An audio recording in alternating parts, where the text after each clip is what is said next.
Voici la vidéo que vous attendiez peut-être depuis plus de 15 jours. Aujourd'hui, on va faire notre premier investissement ensemble au sein du PEA. Donc si tu n'as jamais investi, si tu as peur d'investir ou de faire des erreurs quand tu vas aller sur ta plateforme d'investissement, cette vidéo est vraiment faite pour t'aider. Si tu nous rejoins aujourd'hui au cours de notre aventure, j'ai fait différentes vidéos qui t'expliquent vraiment tout le parcours et le chemin qu'on mène ensemble, c'est-à-dire pourquoi j'ai recommencé mon PEA, quelles sont les raisons d'investir. Ensuite, pourquoi évidemment le PEA et quel PEA choisir, sur quel courtier, quelle plateforme d'investissement.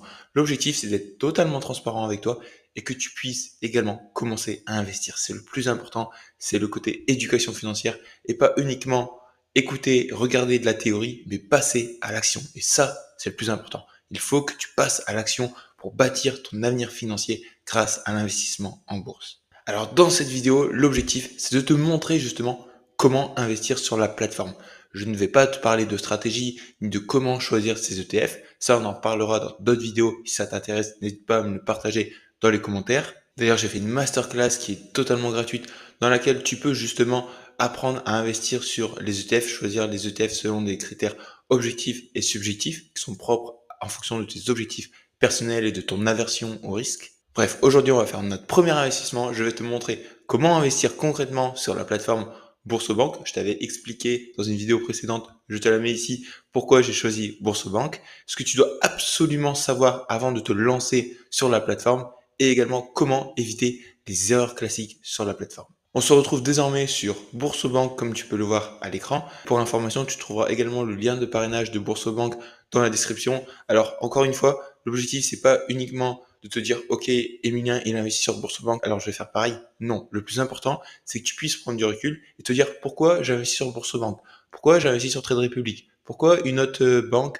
ou un autre courtier d'investissement pour investir sur mon PEA. C'est ça le plus important.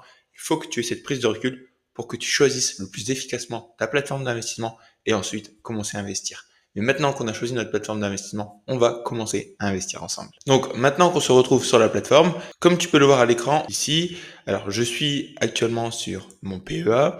Tu peux voir les informations sur mon PEA. Donc c'est un PEA que j'ai ouvert en 2023 parce que j'avais fait ces fameuses erreurs d'ouvrir mon PEA initialement au sein de ma banque traditionnelle alors qu'il ne fallait surtout pas. Donc là j'ai ouvert ma banque depuis 2023, je suis chez Boursobank. Donc ça fait quasiment 2 ans et demi désormais. Donc dans un premier temps, ici, tu as différents comptes que tu peux retrouver par rapport à Boursobank. Là, c'est vraiment l'objectif. C'est t'expliquer un peu la plateforme, l'outil, et derrière, on va commencer vraiment à investir ensemble. Donc là, tu as tous les différents comptes. Ici, tu as toutes les informations à savoir sur ton PEA. Tu peux voir qu'ici, il n'y a aucune position qui a été faite. C'est normal parce que comme je te l'ai expliqué dans les vidéos précédentes, j'ai coupé mon PEA pour le recommencer à zéro pour qu'on puisse avancer ensemble. Donc ici, tu as les positions, tu as les ordres, tu peux voir ta performance, tes mouvements, la fiscalité du PEA, tu peux également voir la tarification. Donc toutes les informations nécessaires ici, les caractéristiques principales en fonction des différents tarifs. Tu peux également voir les titres non cotés, le PEA, tu peux voir également les actualités. Et ici, tu as donc les informations plus ou moins importantes, donc la tarification, la date d'ouverture, la taille du portefeuille, l'évaluation des titres, etc., etc. Le plafond de versement, n'oublie pas, c'est 150 000 euros au sein de ton PEA. Et là, l'objectif maintenant le plus important, c'est d'aller sur accéder au trading board parce qu'on va réaliser ensemble notre premier investissement. On arrive dessus et là, tu peux te dire, waouh, c'est méga, méga compliqué. Effectivement, c'est pas très intuitif. Il y a des plateformes, c'est beaucoup plus intuitif. Il y a d'autres plateformes, c'est encore moins intuitif. Ça, faut le savoir. Donc, premièrement, en haut, tu as la navbar où là, tu peux déterminer une valeur. Tu peux chercher une valeur. Par exemple, tu sais que en amont, tu as fait tes recherches d'ETF. Tu sais que tu vas investir sur cet ETF ou cette valeur en question. Tu la notes et puis tu l'intègres. Ensuite, ça, c'est par rapport à toi, tes comptes d'investissement. Ici, tu as la valorisation de ton portefeuille, tu as ton tableau de bord et en dessous, tu auras tes positions, tu auras tes favoris. Donc, si tu as des actifs en favoris, tu auras liste. Tu peux voir ici que j'ai déjà mis 2 listes parce qu'en fait, on va investir ensemble sur ces 2 actifs. Donc, un ETF S&P 500, un ETF Nasdaq 100. Et ensuite, ici, tu as le carnet d'ordre. Le carnet d'ordre, c'est là où les acheteurs et les vendeurs se rencontrent. Donc d'un côté, on a ceux qui veulent acheter et de l'autre, ceux qui veulent vendre. Et le prix se fixe entre les deux. Bon, évidemment, il y a des intermédiaires comme le market maker qui va apporter de la liquidité. Mais là, c'est beaucoup plus complexe à t'expliquer. Mais au moins, tu peux voir un petit peu les variations entre les achats et les ventes. Et ici, tu as donc les dernières transactions et un graphique. Et le plus important pour nous, ça va être vraiment la partie tout à droite, où là, tu auras le fameux passage d'ordre. Donc, c'est là où tu vas passer un ordre en bourse, c'est là où tu vas investir. Donc, on va partir du principe qu'on va investir 500 euros. L'objectif, c'est de t'expliquer aussi à la fois sur PC, donc là, on est sur PC, et ensuite de t'expliquer aussi sur téléphone. Tu verras que sur téléphone, c'est beaucoup plus intuitif. Honnêtement, moi, j'investis sur téléphone parce que je trouve que c'est plus intuitif, c'est plus simple d'utilisation. Partons du principe qu'on va investir 500 euros 1er septembre, c'est notre début d'investissement ensemble. Pour cela, on va investir sur deux actifs. Un le S&P, un le Nasdaq 100. On va investir 350 euros plus ou moins sur le S&P 500 et 150 sur le Nasdaq 100. Pourquoi je dis plus ou moins? Parce que sur Boursorama, contrairement à d'autres courtiers, tu peux pas avoir des parts, malheureusement. Donc, tu es obligé d'acheter le nombre exact d'actifs. Donc, par exemple, ici, le S&P 500 BNP Paribas, c'est 28 euros pour avoir un actif.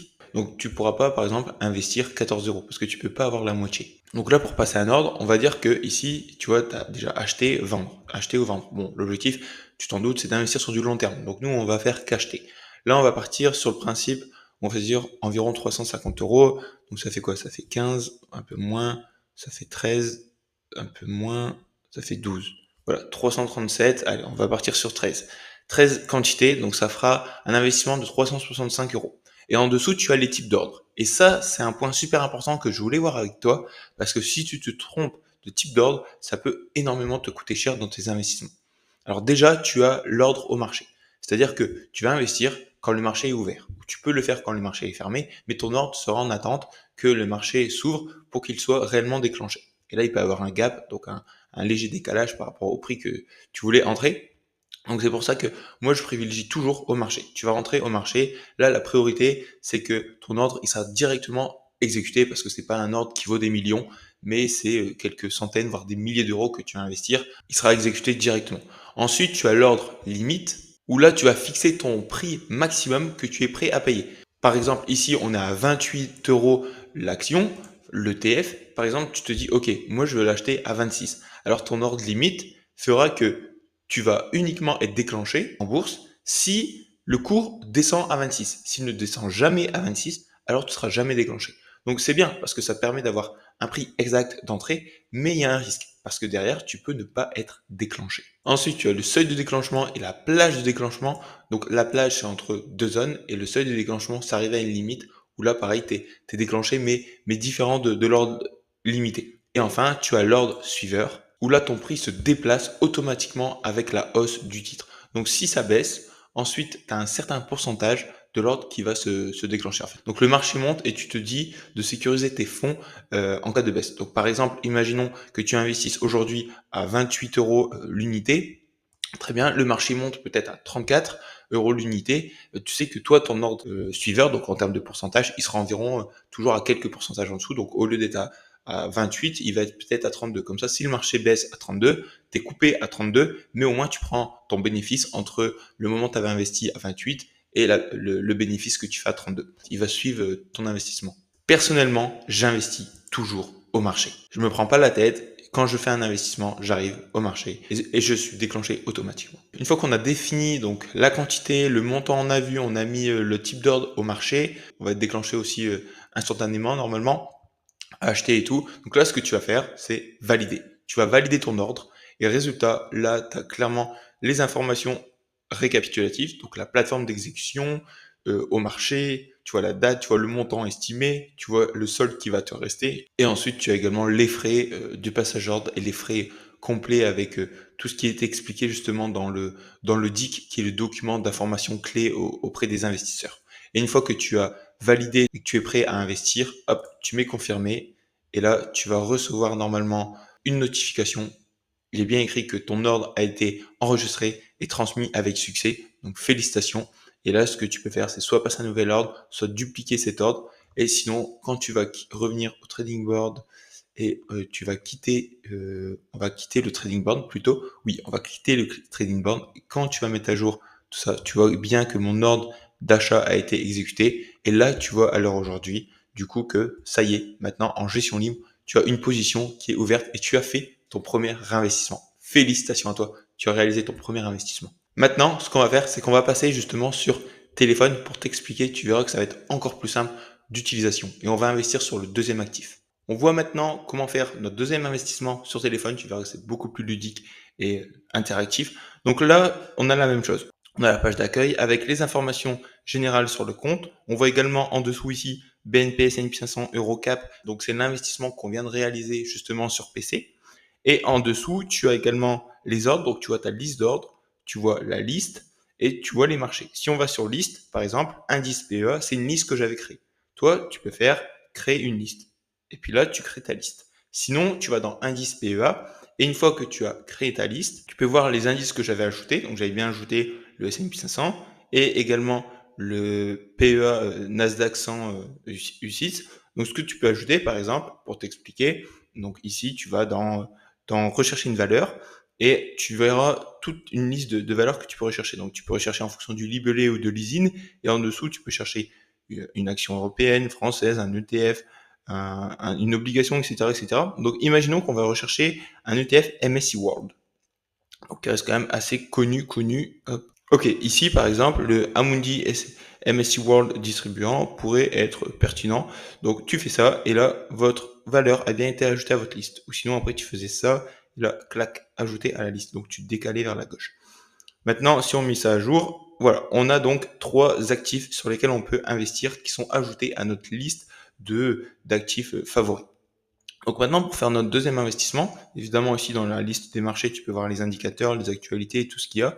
Et le menu, c'est plus pour voir la totalité de ton PE et de la généralité de tes comptes. Ici, quand tu vas dans liste, très bien, on y va. Par exemple, on va faire du coup notre deuxième investissement sur le Nasdaq 100.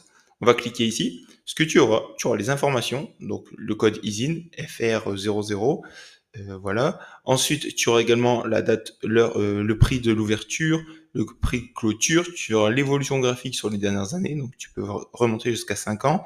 Tu peux voir également le carnet d'ordre, donc les fameux échanges achat-vente. Tu verras d'autres informations. Tu descends. Tu auras également les performances et tout. Nous, ce qui nous intéresse, évidemment, ça, tout ce qui est les informations par rapport à cet ETF, on a déjà fait les analyses en amont. Donc, on a déterminé si c'était un ETF pertinent qui respectait différents critères essentiels. Donc, toi, ce que tu fais, c'est que tu fais achat.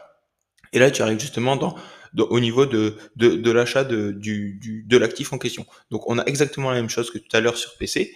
Tu as l'espèce en comptant, le nombre de titres, tu vois la quantité et le montant. Donc, nous, on va dire qu'on voulait investir 150 euros, on va dire qu'on va investir 2 quantités pour un montant de 163 euros. L'ordre limité, bah non. Nous, ce qu'on veut faire, c'est quoi? C'est d'investir au marché en temps réel. Et ensuite, il te suffit de mettre suivant, ça charge. Et là, tu as toutes les informations récapitulatives avec les frais au passage. Et ensuite, tu mets confirmer. Et là, votre ordre a bien été passé. Et donc, bien joué. Et donc, on se retrouve ici dans compte. On peut aller à l'accueil, on recharge. Et là, on voit clairement qu'on vient d'investir sur le Nasdaq 100. Alors là, tu vas me dire, pourquoi, Emilien, on perd déjà de l'argent? C'est normal, parce que quand tu as investi, tu avais des frais. Donc, au final, tu n'as pas investi le montant complet que tu voulais investir, parce que tu as eu des frais. Et en plus de ça, tu as toujours le petit spread. Tu n'es pas déclenché au réel prix indiqué. C'est pour ça que ici on a une moins-value de 2,48 € parce que on a les frais plus le spread qui a impacté notre performance dès la prise de position. Voilà pour ça. Tu sais donc maintenant investir sur Bourse-Banque à la fois sur PC mais également sur téléphone. Tu vois que clairement sur téléphone c'est plus intuitif. J'ai donc essayé de t'expliquer ici de la manière la plus simple possible pour faire ton premier investissement en live et j'espère que tu auras vraiment et sincèrement aimé cette vidéo. Maintenant, le plus important, c'est à toi également de passer à l'action. Si tu n'as pas encore fait ton premier investissement, je te laisse faire ce premier investissement. N'hésite pas à aller sous la vidéo, il y a une masterclass qui t'explique comment commencer à investir et débuter en bourse étape par étape. Maintenant qu'on a vu tout ce premier cheminement de notre aventure et qu'on vient de commencer à investir, l'objectif, ça va être quoi? D'investir tous les mois, d'essayer d'investir toujours plus et on va suivre ensemble notre portefeuille et au fur et à mesure de notre évolution, je te partagerai des leçons clés, de l'éducation nette et précise et on va réallouer également notre portefeuille au fur et à mesure de l'évolution de celui-ci L'objectif, c'est d'être totalement transparent avec toi et de faire évoluer justement notre PEA ensemble pour vraiment, objectif de monter jusqu'au plafond de versement de 150 000 euros et de chercher de la performance et surtout le plus important, de bâtir notre patrimoine et bâtir notre avenir qui sera beaucoup plus serein grâce à l'investissement en bourse. Si tu as des idées de sujets sur lesquels on pourrait aborder à propos du PEA, rien que le fait de chercher ses ETF, sa stratégie, etc., etc., n'hésite pas à les partager dans les commentaires. Ça permettra de créer d'autres contenus de valeur, toujours en lien avec notre aventure. Et on va suivre ça tous ensemble sur des années et des années. Donc en tout cas, hâte de suivre tout ça avec toi. Et également, n'hésite pas à partager toi ton évolution à travers tes investissements et tout. C'est l'objectif qu'on avance ensemble. Et puis écoute, c'était Emilien, ton éducateur en bourse. Prends bien soin de toi et on fera un petit retour sur l'évolution de ces premiers investissements d'ici 1 mois ou 2 mois. On verra ça ensemble. Allez, je te souhaite une bonne journée ou une bonne soirée au moment où tu regardes cette vidéo. Et puis je te dis à la prochaine. Ciao, ciao.